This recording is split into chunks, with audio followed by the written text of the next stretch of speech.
ओम नमः शिवाय। आप सभी का हमारे YouTube चैनल पर हार्दिक स्वागत है। आप सभी को सोमवती अमावस्या, शनि जयंती और वट सावित्री व्रत की हार्दिक शुभकामनाएं। वैसे तो हमारे शास्त्रों में अमावस्या तिथि का बहुत ही महत्व है, लेकिन जब भी अमावस्या तिथि सोमवार के दिन होती है तो ऐसे में इसका महत्व और भी बढ़ जाता है, क्योंकि सोमवती अमावस्या बहुत ही पुण्यदायिनी होती है।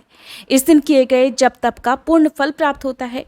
इस दिन किए गए व्रतों से पितरों का उद्धार हो जाता है। और आज की इस वीडियो में आप जानने वाले हैं साल 2022 में पड़ने वाली आखिरी सोमवती अमावस्या, जो कि इस बार जेठ माह की अमावस्या होगी, इसकी तिथि, शुभ मुहूर्त और राहुकाल के समय के बारे में। क्योंकि अमावस्या तिथि के दिन जो भी स्नान, दान, जप तप आदि कर्म करते हैं, उन लोगों को इस दिन लगने वाले राहुकाल के समय का भी ध्यान रखना चाहिए। क्योंकि राहु काल के समय में कोई भी शुभ कार्य नहीं करने चाहिए, कोई भी जप तप दान आदि कर्म नहीं करने चाहिए। इस समय किए गए जो भी इस तरह के कार्य हैं, उनका कोई भी शुभ फल प्राप्त नहीं होता है।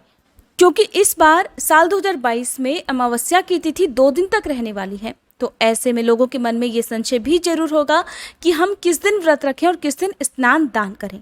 तो देखिए, मैं आपको पहले ही बता दूं कि अमावस्या का व्रत जब भी 2 तिथि में होता है, और अगर अमावस्या की तिथि उदय तिथि के अनुसार सारा दिन रहती है, तो उस दिन आपको व्रत रखना चाहिए। जैसे कि इस बार अमावस्या की तिथि 29 मई को और 30 मई को सोमवार के दिन दोनों दिन ही रहने वाली है। क्योंकि अमावस्या तिथि के दिन सुबह ब्रह्म मुहूर्त में उठकर स्नान आदि से निवृत्त हुआ जाता है और फिर पितरों के नाम से दान तर्पण आदि कार्य किए जाते हैं। तो अगर बात करें अमावस्या व्रत की कि किस दिन आपको व्रत और स्नान दान करना चाहिए, तो 30 मई सोमवार के दिन ही आपको व्रत भी रखना चाहिए और पवित्र नदियों में स्नान करने के बाद ही दान पुण्य जैसे कार्य भी करने चाहिए। अमावस्या तिथि प्रारंभ होगी 29 मई रविवार की दोपहर 2:56 से और समाप्त होगी 30 मई सोमवार की शाम 5 बजे तक। ऐसे में सुबह के समय आप ब्रह्म मुहूर्त में उठकर जल्दी से स्नान कर लीजिए। स्नान करने के बाद सूर्य देवता को अर्घ दीजिए। अगर व्रत रखना चाहते हैं तो व्रत का आपको हाथ में जल या पुष्प लेकर संकल्प लेना चाहिए। फिर पूजा करके व्रत की कथा पढ़नी और सुननी चाहिए। सुबह की पूजा में आप अपने कुल देवी देवताओं की पूजा करें, अपने पितरों का ध्यान करें। भगवान शिव और माँ पार्वती के साथ साथ विष्णु भगवान की भी पूजा आज के दिन आपको करनी चाहिए। अमावस्या का दिन है, तो विष्णु भगवान के साथ साथ जिस घर में माँ लक्ष्मी जी की पूजा भी होती है, वहाँ कभी धन का, सुख समृद्धि का अभाव नहीं रहता है। सुबह के समय आप पूजा करें, व्रत की कथा पढ़ें सुने और कुल देवी देवताओं का ध्यान करके आरती करें, क्षमा याचना करें और अपना व्रत प्रारंभ करें। दिन भर उपवास रखें। यदि संभव हो तो इस दिन भी आपको मौन रहकर व्रत रखना चाहिए।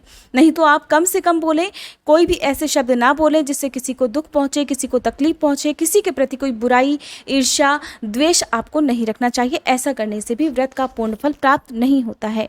सुबह की पूजा में पीपल के पेड़ की पूजा, शनिदेव की पूजा भी आप जरूर करें। सोमवती अमावस्या के साथ साथ वट सावित्री व्रत भी है, शनि जयंती भी है।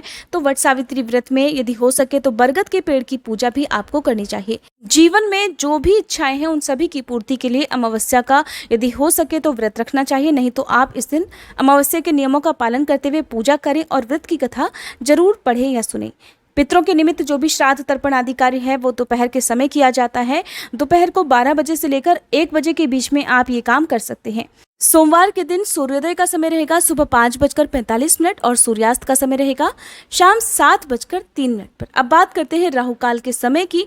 तो इस दिन राहुकाल का समय लगेगा सुबह 8:30 से लेकर 9:30 तक। सुबह की पूजा आप राहुकाल प्रारंभ होने से पहले यदि कर सके तो बहुत अच्छी बात है। या जो भी आपको शुभ कार्य करने हैं, या तो वो राहुकाल का समय लगने से पहले करें या फिर बीतने के बाद आपको करना चाहिए। कुल 1 घंटे का ये समय होता है। इसका ध्यान आपको व्रत के दिन रखना चाहिए। हर अमावस्या के दिन भी आपको इस बात का ध्यान रखना चाहिए।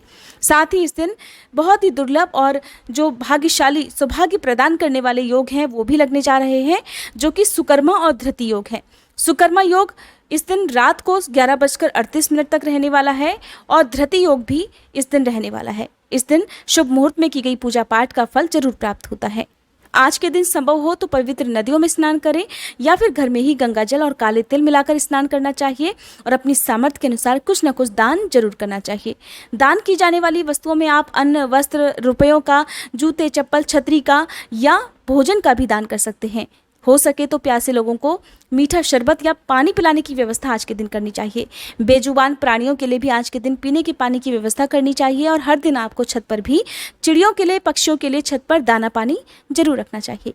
ये थी आज की वीडियो। उम्मीद करती हूँ ये जानकारी आपको पसंद आई होगी। व्रत कथा सुनने के लिए आप हमारे चैनल पर अपलोडेड वीडियो को भी देख सकते हैं।